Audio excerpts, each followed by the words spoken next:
Les militaires appellent leur père à la désobéissance à Madagascar. Tous les militaires, y compris ceux qui assurent la sécurité des 2 palais présidentiels, sont appelés à rejoindre le corps d'administration des personnels et services de l'armée de terre. Ils déclarent « Refusons d'être rémunérés pour tirer sur nos amis, nos frères, nos sœurs.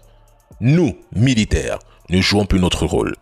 On a préféré s'assujettir et exécuter des ordres, bien qu'ils soient illégaux, au lieu de protéger la population. Oui, parce qu'il y a eu des morts, des blessés, du sang sur le bitume et du silence dans les couloirs du pouvoir. À Madagascar, la rue a parlé. Plus de compromis, plus de débats, c'est terminé. Le peuple ne veut plus négocier, il veut tourner la page. Le président, lui, promet encore des miracles à un pays qui n'y croit plus. La génération Z est sortie revendiquer ses droits sans attendre un leader, ni parti politique. Ce sont des jeunes, avec la rage au ventre, et ils n'attendent plus rien. Ils veulent juste vivre, pas survivre dans les ruines des promesses trahies. Ce n'est plus une contestation. C'est une rupture totale, brutale, avec un système qui les a épuisés, broyés, humiliés et laissés sans avenir. Au début, le pouvoir a osé minimiser ces manifestations, les qualifiant de simples agitations ou même de tentatives de coup d'État. Dans la foulée, il a envoyé les forces de l'ordre écraser la colère populaire, mais résultat, une vingtaine de morts, des dizaines de blessés, des familles brisées. Mais ils ont oublié que la peur ne dure qu'un temps. Quand un peuple n'a plus rien à perdre, il devient incontrôlable. Ils ont oublié que chaque balle tirée réveille 1000 consciences et qu'à force de mépriser la douleur des siens, un régime finit toujours par tomber sous le poids de sa propre arrogance. Violent affrontement entre l'Afghanistan et le Pakistan. Depuis le 9 octobre 2025, la ligne du rang, frontière contestée entre le Pakistan et l'Afghanistan, est secouée par une escalade militaire sans précédent depuis la prise de pouvoir des talibans en 2021. Tout a commencé par des frappes aériennes pakistanaises présumées sur la province afghane de Paktika, accusée d'avoir visé les caches du TTP, un groupe armé. L'Afghanistan dénonce une attaque contre sa souveraineté et évoque des victimes civiles, tandis que le Pakistan affirme vouloir neutraliser des sanctuaires terreau-terreau.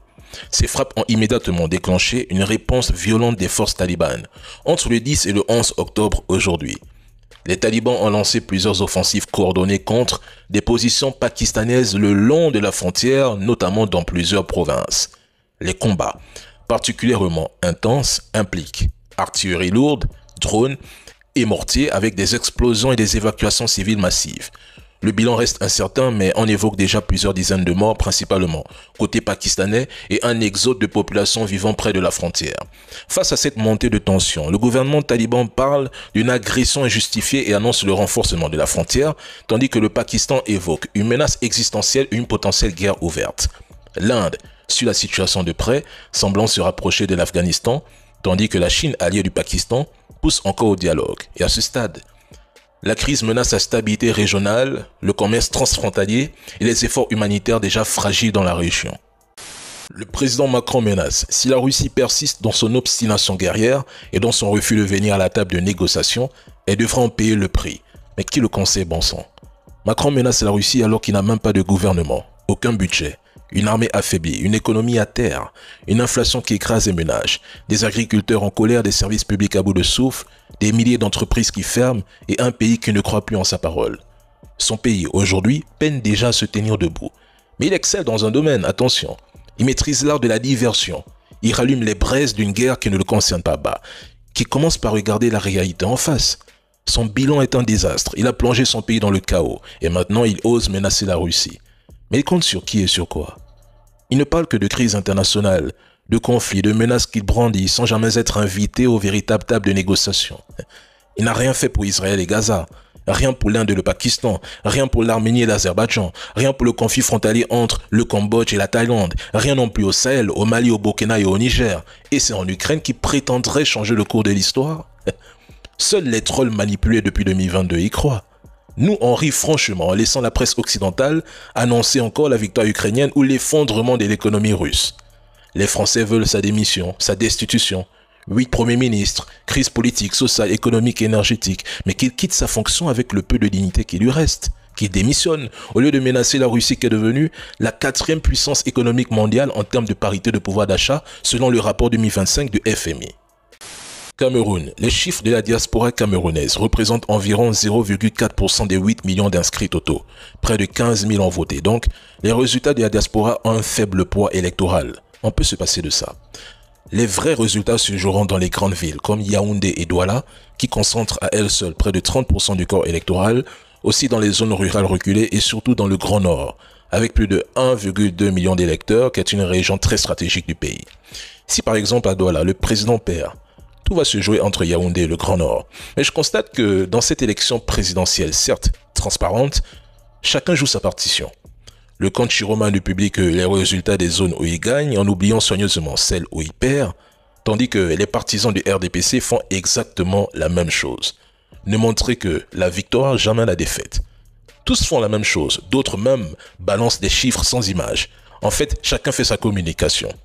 Et les deux jeunes candidats que certains Camerounais voyaient comme la solution pour leur pays ne sont même pas soutenus dans les urnes par ces Camerounais. Comme quoi, ceux qui s'agitent sur les réseaux ne reflètent en rien la réalité du terrain. Bref, il faut attendre patiemment les résultats. Cette élection se joue entre le président Biya et M. Chiroma, c'est un fait. Les candidats issus du même système s'affrontent. Moi, tout ce que je peux dire, c'est la fin du film que j'attends. Côte d'Ivoire, l'opposition lance un appel à la désobéissance civile.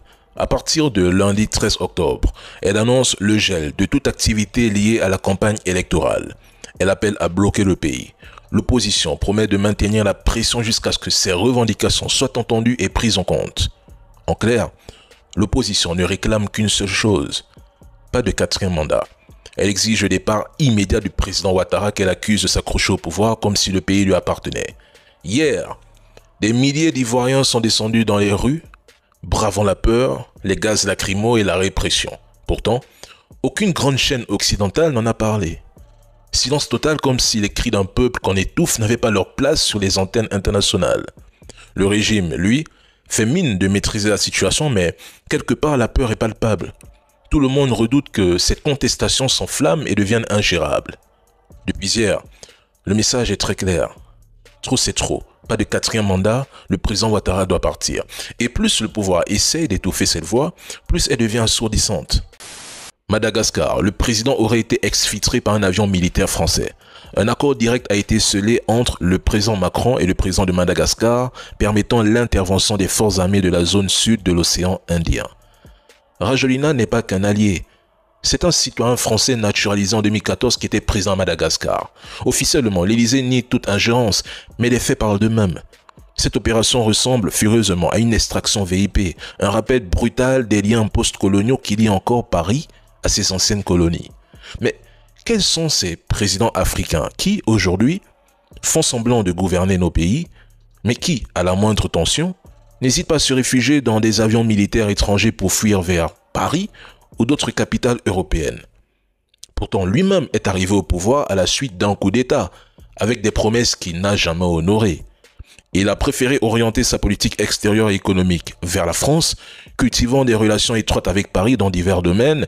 Il a multiplié les accords avec la France, s'appuyant sur son statut de citoyen français obtenu en 2014 et sur des réseaux d'influence parisiens pour consolider son régime ou son pouvoir.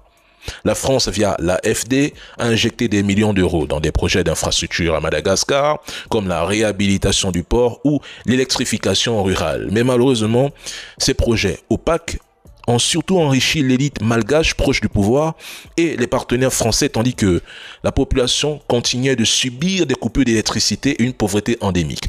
Je rappelle que 90% des malgaches vivent avec moins de 2 $ par jour. Madagascar, écoutons-le. Du président malgache avec un avion militaire français, pouvez-vous nous en dire plus? Non, je confirme rien aujourd'hui. Je veux ici dire la grande préoccupation qui est la nôtre. Et au fond, j'ai deux messages. Je pense qu'il est très important que l'ordre constitutionnel, la continuité institutionnelle soit préservée à Madagascar, parce qu'il en va de la stabilité du pays et des intérêts de la population aussi, pour que la communauté internationale puisse continuer d'aider. Parce que si l'ordre international et constitutionnel était rompu, on sait ce qui s'est passé, Madagascar l'a déjà vécu. Ce serait évidemment, les premières victimes seraient la population. Et à côté de ça, je veux dire ici, comme partout, qu'on regarde la jeunesse de ces pays avec beaucoup d'admiration, d'affection. On a une jeunesse qui s'est exprimée, qui est politisée, qui veut vivre mieux. Et ça, c'est une très bonne chose. Il ne faut simplement pas qu'elle soit récupérée par des factions militaires ou des ingérences étrangères. On lui demande simplement, avez-vous exfiltré le président malgache en déployant un avion militaire français? Sa réponse, je ne confirme rien aujourd'hui. Autrement dit, il ne dément pas. Il sait très bien que quelque chose s'est passé dimanche, mais préfère ne pas l'assumer publiquement, car reconnaître l'envoi d'un avion militaire pour exfiltrer un président africain rejeté par son peuple serait une bombe politique en France comme à l'international. Ce serait admettre une ingérence flagrante dans les affaires malgaches et africaines et renforcer l'image d'une France néocoloniale protégeant encore ses pions sur le continent. Il évoque la jeunesse malgache qu'il décrit comme politisée et désireuse de vivre mieux. En réalité, cette politisation inquiète Paris. Il le dit lui-même. Il met en garde contre une récupération du peuple par des factions militaires ou des puissances étrangères.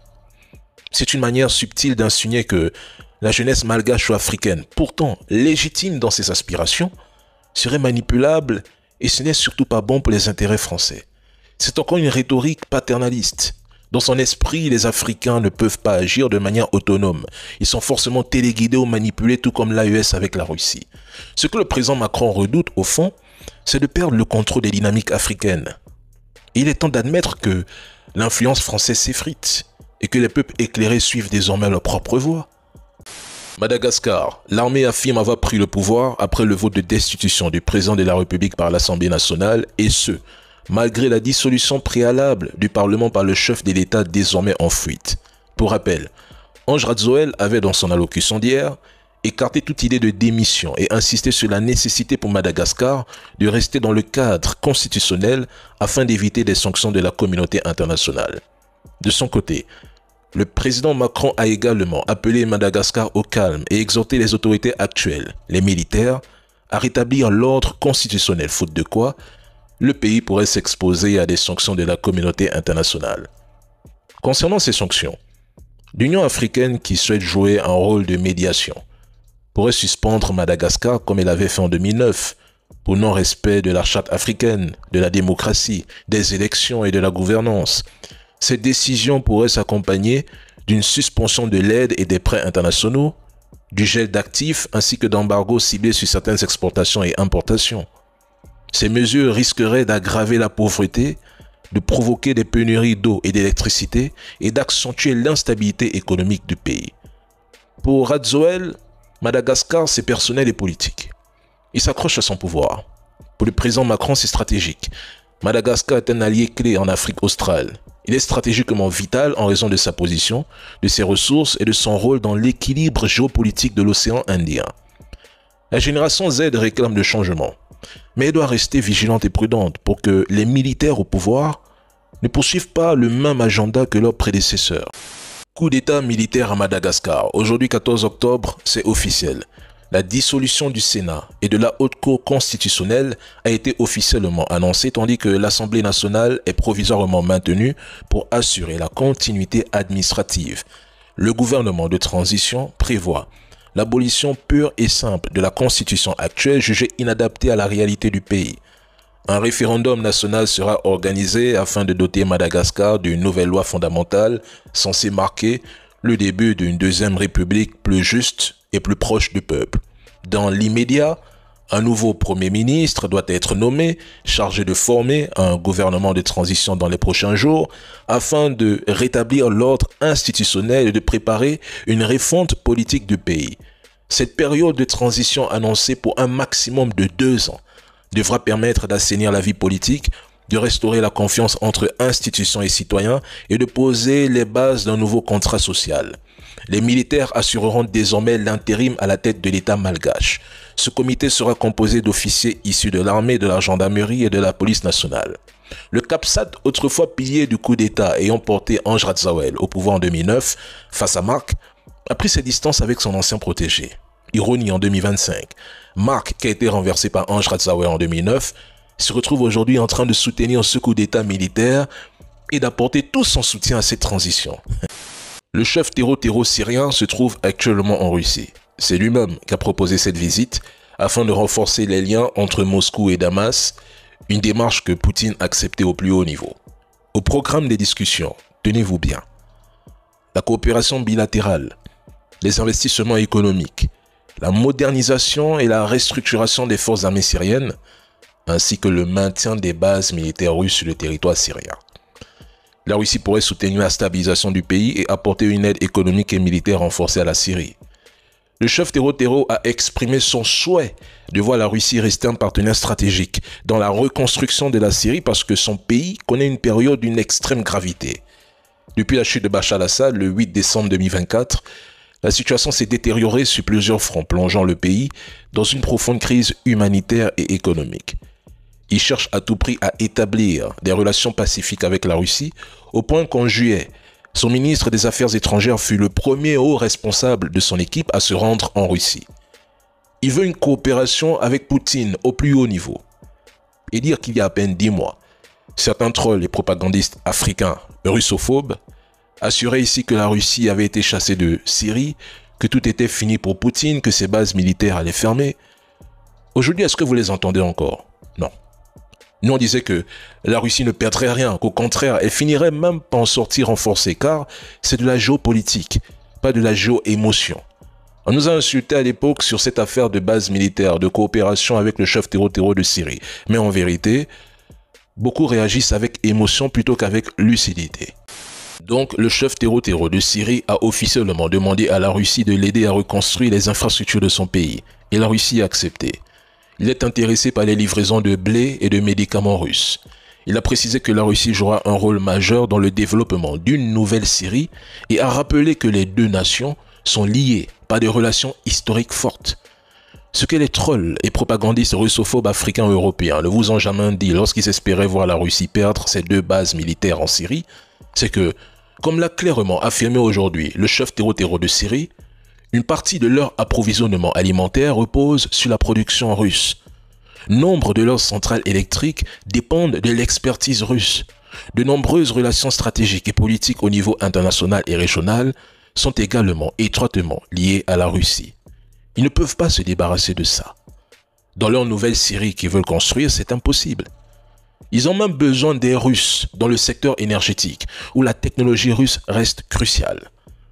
Ils souhaitent également poursuivre la coopération militaire avec la Russie, assurer le maintien de leur base militaire et, si possible, obtenir l'aide de la Russie pour renforcer son armée. Tous les accords antérieurs resteront en vigueur.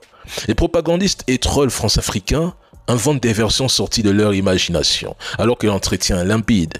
Le chef Tero a voulu rencontrer Poutine, ils se sont rencontrés et ce dernier a clairement exprimé sa volonté de maintenir tous les accords. Pour la Syrie, la Russie reste un partenaire stratégique. Maintenant, la presse française ne parle que de Bachar al-Assad, mais quelle honte! Avec plus de 100 000 médias dans le monde. La famille. La France n'est pas le centre de l'information.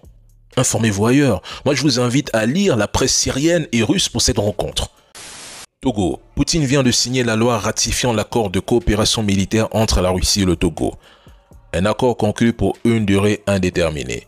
Derrière ce texte discret, c'est une bombe géopolitique silencieuse qui vient d'exploser au cœur de l'influence française en Afrique de l'Ouest. Historiquement, le Togo faisait partie du précaré français. Depuis l'indépendance, les militaires togolais étaient formés, encadrés et parfois commandés dans l'ombre par Paris. Les accords de défense, les bases de coopération et les manœuvres conjointes faisaient partie d'un pacte tacite. La France garantissait la sécurité du régime et en retour, le régime garantissait les intérêts français. Mais tout a peut-être commencé à se fissurer après 2022. Dans un silence total, le Togo a réceptionné des hélicoptères russes Mi-35 et Mi-17. Aucune conférence de presse, aucun communiqué officiel, aucune photo, aucune explication officielle. Juste un balai d'ingénieurs et de techniciens débarquant discrètement au Togo. Cette signature de Poutine, c'est une humiliation silencieuse parce qu'elle démontre que même les régimes historiquement prudents, réputés modérés et équilibrés, n'ont plus confiance en la France. Sur le plan stratégique, cette alliance ouvre à la Russie un corridor atlantique, une fenêtre sur le golfe de Guinée à proximité du Ghana, du Bénin, du Nigeria, où la Russie a signé un accord de coopération militaire avec le Sao Tomé. Et si Moscou installe demain une mission logistique, un centre de formation ou même une base technique, le dispositif français en Afrique de l'Ouest sera encerclé. Du Sahel à la côte, la Russie est en train de tisser une toile que la France voit. Mali, Burkina, Niger, Centrafrique, Togo, Guinée au Congo, etc. La France sait que derrière la coopération militaire, il y a la doctrine russe. Autonomie, souveraineté, et refus de la dépendance occidentale. Et cette idéologie séduit non pas par amour pour la Russie, mais parce qu'elle promet une libération symbolique du joug colonial. Pour les régimes encore dépendants de Paris en Afrique, ce tournant est une menace directe. Les élites locales voient qu'on peut survivre sans la protection française. Les populations comprennent que d'autres partenaires peuvent fournir des armes, de la formation et de la technologie. Et les armées africaines découvrent qu'il existe même un modèle alternatif sans conditions politiques, sans leçon de démocratie. Résultat, la coopération militaire russe avec l'AES, le Togo et d'autres pays, c'est le début d'une contagion que Paris cherche à tout prix à éviter.